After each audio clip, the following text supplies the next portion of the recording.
자, 92번 보도록 하겠습니다. 92번 문제는요. 92번 문제는 우리가 그 민간 투자 사업 방식이죠. 그래서 민간 사업 투자 방식 막 영어 나와 있죠. 그래서 단어만 몇 가지 알면 금방 풀립니다. B하고 그다음에 O, L하고 T하고 이런 말이 글자가 나오는데요. B랑 것은 빌드란 말이거든요. 건설합니다. O는 오퍼레이터 운영하는 겁니다. L이랑 것은 임대를 하는 겁니다. 론, 리스 임대. 그 다음에 T랑 것은 트랜스퍼 이전이거든요. 그래서 건설, 오퍼레이터 운영, 리스 임대, T 이전. 이제 이렇게 해서 글자 뜻만 좀 알아두시면 쉽게 풀립니다. 그러면 이제 다음에서 설명하는 내용을 모두 충족하는 민간 투자 사업 방식이 되어 있죠.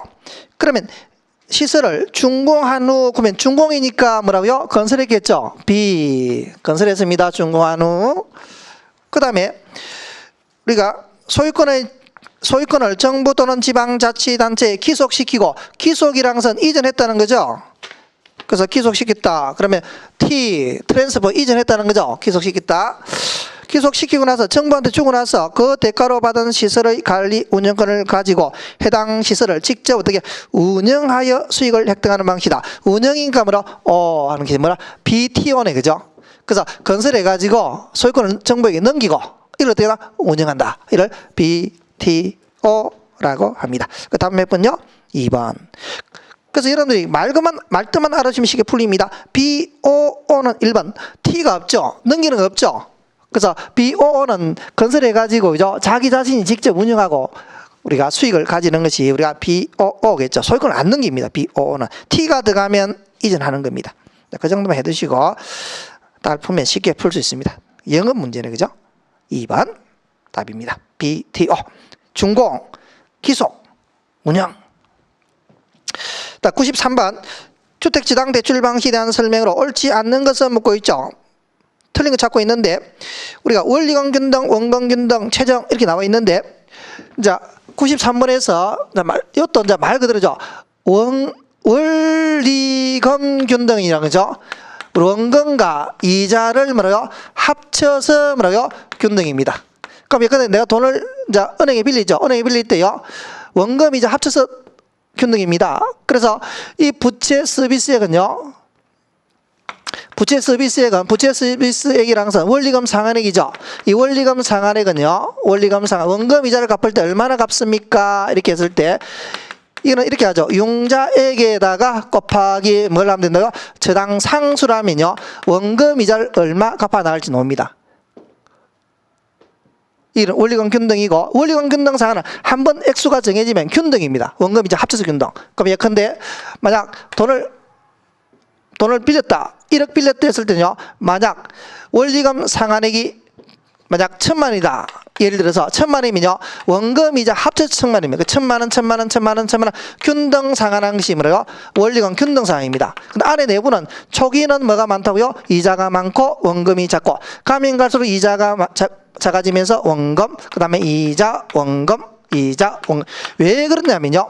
원리금 균등 상환은 원금 이자 합쳐서 100만 원 똑같지만요. 100만 원 똑같지만 안에 내용은요. 초기에는 이자 부담이 크고 원금 부담이 작지만 기간의 3분의 2가 지나면 뭐라고요? 원금이 반이 상환되거든요.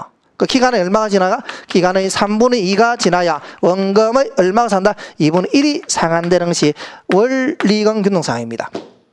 근데 원금 균등은요. 말 그대로 원금 균등 상환은 원금이 균등이 있는 겁니다. 예컨대 돈을 1억 빌렸다. 10년간 빌렸다 하면요. 원금이요. 1억을 10년 동안 빌렸다 이렇게 하면요. 우리가 매년 원금 갚는 것이 10분의 1억이 되겠죠. 그럼 매년 얼마 갚으면 1,000만 원씩 갚으면요. 10번 갚으면 1억이 되겠죠. 그 10분의 1억 하면 매년 얼마 갚을 수 있다고요? 매년 1,000만 원 갚는 겁니다. 그럼 1을 갚는 거죠. 그럼 이렇게 되겠죠. 만약 1000만원, 원금은 균등인데요. 원금은 균등. 초기에는 아직 많이 못 갚았죠. 이자가 많이 남았죠. 가면 갈수록 원금을 갚아들어가는 게 이자가 작아지죠. 그래서 원리금 균등은요, 체감식 상한입니다. 왜? 원금은 뭐라고요? 균등이지만 뭐가 체감한다고요? 이자가 체감하다 보니까 체감식 상한이랍니다. 체감식 상한이다. 그럼 자, 최저는 올라간다는 거죠. 그래서 제가 그림을 그리면 되겠죠. 자, 채로가 있고 원리금 상한액이 있을 때, 상한 기간이 있으면요.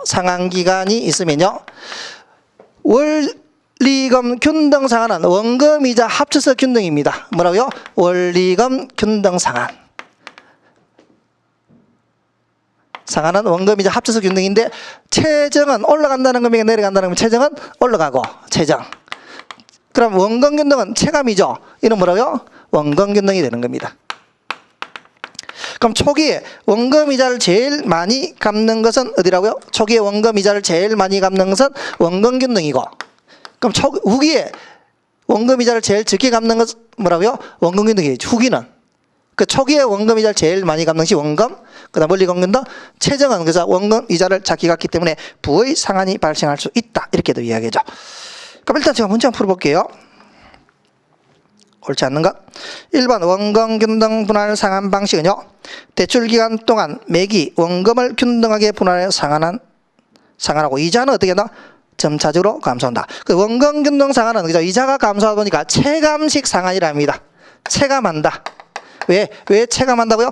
원금은 균등인데 뭐가 체감한다고요? 이자가 체감하니까 체감식 상한이라고 합니다. 그래서 1번은 맞고 틀린 것 같습니다. 2번 원리금 균등 분할 상한 방식의 원리금은요, 대출금에다가 뭘 곱한다면 대출금 이용자액이거든요. 대출금에다가 뭘 곱한다고요? 저당 상수를 곱하는 겁니다. 저당 상수. 감채기금계수를 저당 상수했죠. 이 저당 상수는 융자 상환할 때 하는 겁니다. 그래서 2번이 틀렸네요. 감채기금계수를 저당 상수 이렇게 보시면 되고요. 3번 만기 일시 상환 방식은 만기 일시 상환하죠. 그 만기 이전에는 이자만 상환하다가 만기에 원금을 일시에 상환한 것이 만기 일시 상환 방식이다. 4번 최정이죠. 최정 올라간다는 거죠. 원리금 상환액 부담을 초기에는 적게 하는 대신에 시간이 경과할수록 원리금 상환액 부담을 늘리는 상환 방식이요, 최정입니다. 최정은 그래서 초기에 적게 원금 이자를 갚다 보니까 부의 상한이 발생할 수 있다. 이렇게도 이야기하죠. 5번 원리금 균등 분할 상환 방식은요, 원금이 상환됨에 따라서 매기 이자의 비중은 점차적으로 줄들고 매기 원금 상환액의 비중은 점차적으로 증가한다. 그래서 기간의 3분의 2가 지나야만 원금이 반정상. 원금은 가면 갈수록 뭐래요? 커지고 이자는 어떻게 다 가면 갈수록 작아지는 겁니다. 그죠? 안에 근데 합쳐서는 균등입니다. 그래서 답은 물론 2번이 되겠죠. 그 다음에 94번 외부 효과. 옳지 않는 것은 앞에 문제에서 외부 효과에 대해서 잠깐 설명했는데요.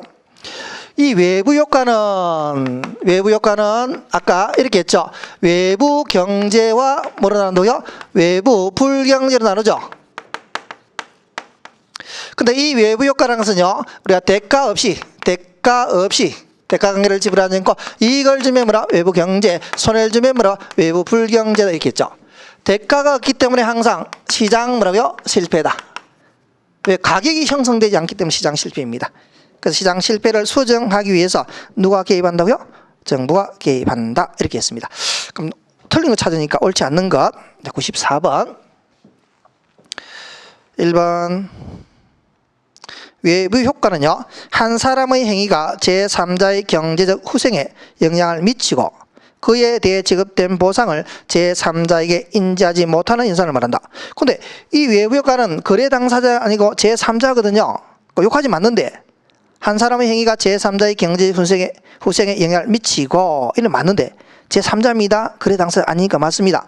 그에 대해서 지급된 보상이 없습니다. 제3자가 인지하지 못하는 현상을 말한다. 그 뒷부분이 틀렸습니다. 그 대가를 지불하지 않고 이익과 손해를 지불하는 것이 뭐라고요?